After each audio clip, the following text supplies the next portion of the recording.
Hello students, मैं doctor Sushma Choubey Patna women's college के हिंदी विभाग में असिस्टेंट प्रोफेसर हूँ। आज का हमारा विषय है प्रवासी साहित्य के अंतर्गत लाल पसीना। हिंदी का प्रवासी साहित्य हिंदी को अंतर्राष्ट्रीय स्वरूप प्रदान करता है। जिस प्रकार हिंदी में छायावाद, प्रगतिवाद, प्रयोगवाद, दलित साहित्य, स्त्री विमर्श आदि की स्वतंत्र सत्ता है, ठीक उसी प्रकार प्रवासी हिंदी साहित्य भारतेतर देशों में हिंदी साहित्य की पहचान है। अभिमन्यु अनंत मॉरिशस के ही नहीं अपितु विश्व के प्रमुख साहित्यकार माने जाते हैं। इन्होंने सैकड़ों कहानियाँ और उपन्यासों का सृजन हिंदी भाषा में किया है। इन्हें मॉरिशस का प्रेमचंद भी कहा जाता है, क्योंकि ये मानव पीड़ा और मानव मुक्ति के लेखक हैं। लाल पसीना अनंत जी का सर्वाधिक चर्चित उपन्यास है, जिसमें गिरमिटिया मजदूरों के श्रम एवं जीवन संघर्ष की गाथा है। अंग्रेजी शासन काल में जो भारतीय स्वर्ण पाने के छल प्रपंच में फंसकर मॉरिशस चले गए, यह उपन्यास उनके जीवन की हृदय द्रावक त्रासदी प्रस्तुत करता है। भारतवंशियों ने गिरमिटिया मजदूर तथा कुली बनकर जो घोर अमानवीय, क्रूर एवं पाशविक अत्याचार झेले, यह उसका जीवंत इतिहास है। आमतौर से मॉरिशस में भारतीयों के आगमन को गिरमिटिया मजदूरों के रूप में माना जाता है, जो कि 1830 से प्रारंभ हुआ था।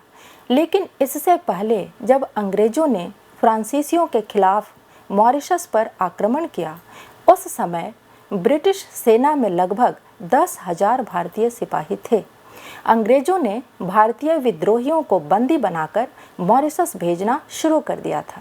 दास प्रथा का अंत हो जाने पर गन्ने के खेतों में काम करने के लिए मजदूरों की आवश्यकता हुई। यह वही लोग थे जो अपनी झोलियों में भविष्य के सपनों के साथ रामायण, महाभारत, हनुमान चालीसा जैसी पुस्तकें लेकर पहुंचते रहे। मुख्यतः ये भारत के विभिन्न राज्यों से आने वाले लोग थे, परंतु बिहार से आने वाले लोगों की संख्या सर्वाधिक थी। मॉरिशस की धरती पर उन लोगों को जहाजी या कुली कहा गया। इन मजदूरों ने मॉरिशस की चट्टानों को तोड़ तोड़ कर समतल बनाया। उनकी ही मेहनत की बदौलत वह बंजर धरती रसीले और ठोस गन्ने के रूप में सोना उगलने लगी। इस गन्ने की खेती से ही मॉरिशस की आर्थिक व्यवस्था सुदृढ़ हुई। इस शोषणकर्ताओं ने भारतीय मजदूरों के साथ जानवर से भी बदतर सलूक किया। उनके आर्थिक, सामाजिक, सांस्कृतिक, राजनैतिक, वैयक्तिक, धार्मिक, भाषिक आदि समस्त अधिकारों को छीन लिया गया। उन्हें मॉरिशस की धरती पर खुलेआम हिंदी बोलने पर भी प्रतिबंध था। इन मजदूरों को जब जहाज से उतरकर उनके गले में टिन की पट्टियां पहनाई गईं, तब उनको समझ में आया कि स्वर्ण तृष्णा में हम कहां से कहां पहुंच गए। उन्हें नित्य क्रिया करने तक की आज़ादी नहीं थी। घाव ठीक नहीं होने पर भी उन्हें काम में लगा दिया जाता था। कमर सीधी करने पर उन पर कोरों और बांसों की बौछारें होती। ये मजदूर चाह कर भी अब भारत नहीं लौट सकते थे। अपनी आंखों के सामने माताओं, बहनों की इज्जत गोरे मालिकों द्वारा लूटी जाते देखना इनकी नियति बन गई थी। जो विरोध करता उसे मार दिया जाता या आजीवन कारावास की सजा दे दी जाती। शोषण का मंजर ऐसा था कि इस उपन्यास का एक प्रमुख पात्र कुंदन है। उसे हम देखते हैं कि एक दिन वह दोपहर में पेड़ के नीचे विश्राम कर रहा था। उसी वक्त एक गोरी औरत नदी में स्नान करने जाती है। उसका पति, जो एक गोरा सिपाही था, कुंदन पर हमला कर देता है। कुंदन ने आत्मरक्षा का प्रयास किया। इसी के बदले में उस पर एक गोरी औरत को नंगे स्नान करते देखने और उसके पति की हत्या के अभियोग में उम्र कैद की सजा दी गई। वहीं कुंदन को कई ऐसे कायदे मिले जिनकी यातनाएं वर्णनातीत थी। इस उपन्यास का अन्य प्रमुख पात्र है किशन सिंह। किशन सिंह कुंदन की तुलना में उत्साही युवक है। उसने अपने मजदूर साथियों की विकट स्थिति को परिवर्तित करने का प्रण ले लिया है। वह हर वक्त प्रश्न पूछता रहता है। उसे हमेशा यह बात खलती रहती है कि हमारे परिश्रम से जब चीनी की मीठी धार बहती है, तो उसके रस पान का अधिकार हमें क्यों नहीं है। उसके बदले में हमें कीड़े युक्त अनाज क्यों मिलते हैं। हमें शुद्ध पानी क्यों नहीं पीने दिया जाता।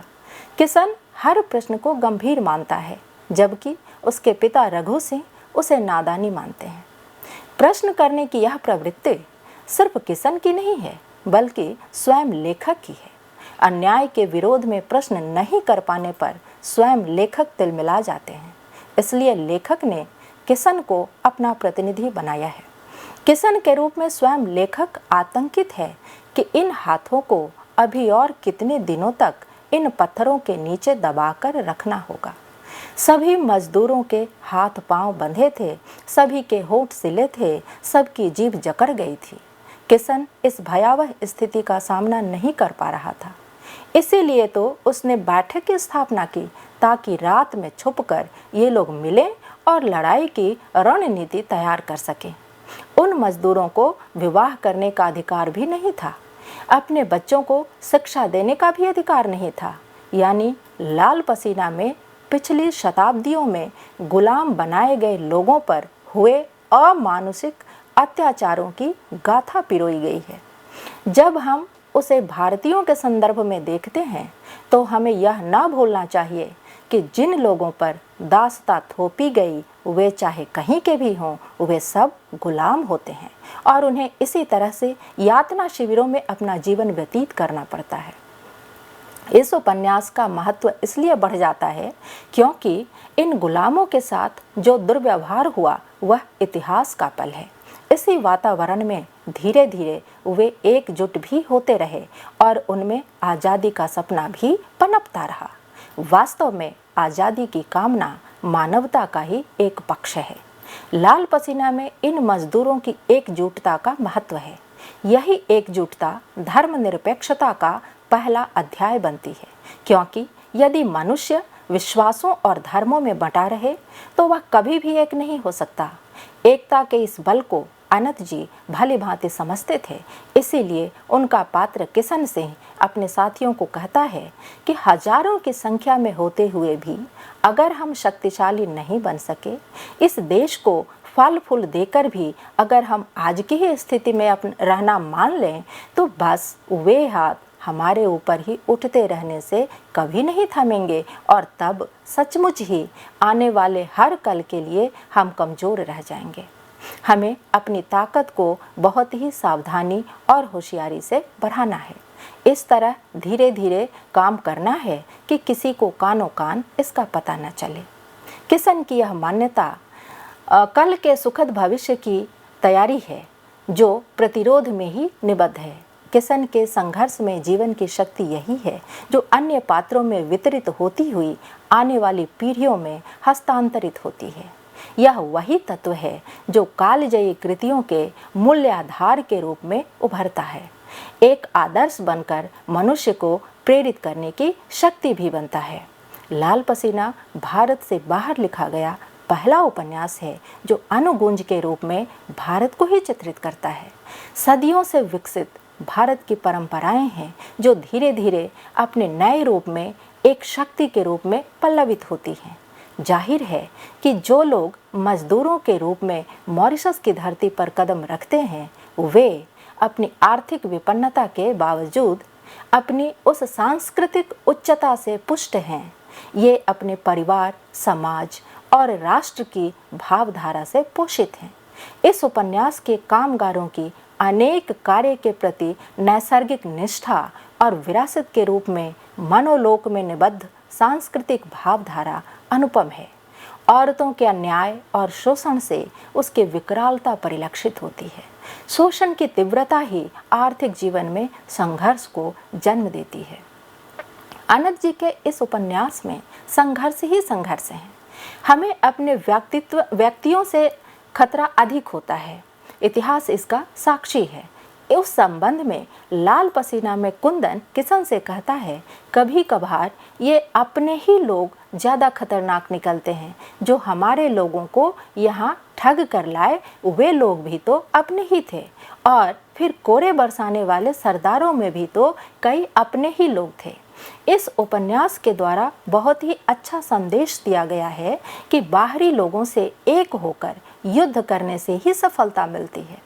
एकता की भावना रखकर अपने हक और अधिकार को भी हासिल किया जा सकता है।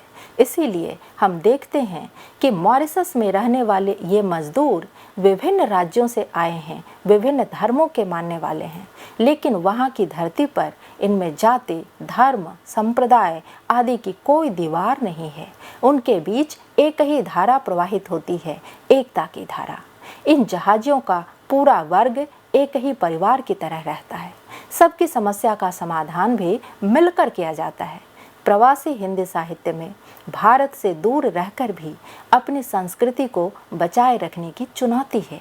प्रवासी हिंदी साहित्यकार हिंदी भाषा को समृद्धि प्रदान करने के साथ साथ हमारी संस्कृति एवं परंपराओं की संवाहिका भी है। इस उपन्यास के पात्र कुंदन, किशन, मदन, मीरा आदि ऐसे हैं जो हमारे मानस पटल पर अंकित हो जाते हैं। इन कुलियों पर जब बांसों और कोरों की बौछारें होती हैं, ये पात्र उस वक्त अपनी आहें भी हिंदी में भरते हैं। इनकी चीखें भी अपनी मातृभाषा की होती हैं।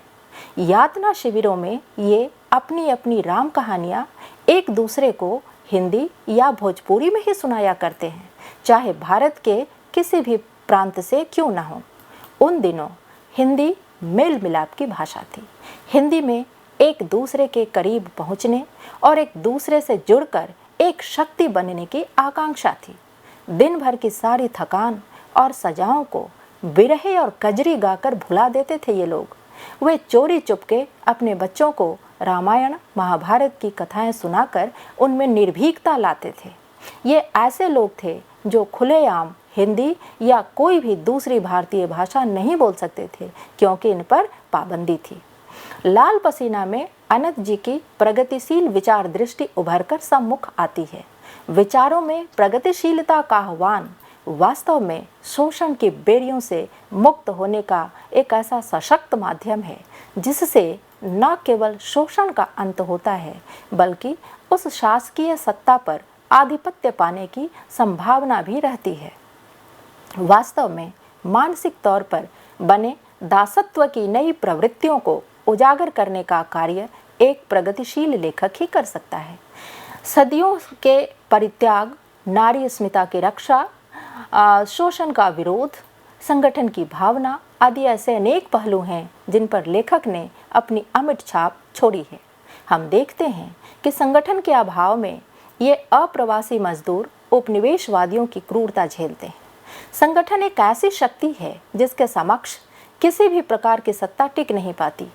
किशन उन शोषितों के शोषण रहित भविष्य के लिए सबको संगठित होकर संघर्षरत रहने का आह्वान करता है, उनको प्रेरणा देता है। वह ऐसा पहला मजदूर है जो संगठन के लिए गांव-गांव घूमता है। वह दूसरे गांव के मजदूरों को भी संगठित करने की पहली सीढ़ी बनकर आता है।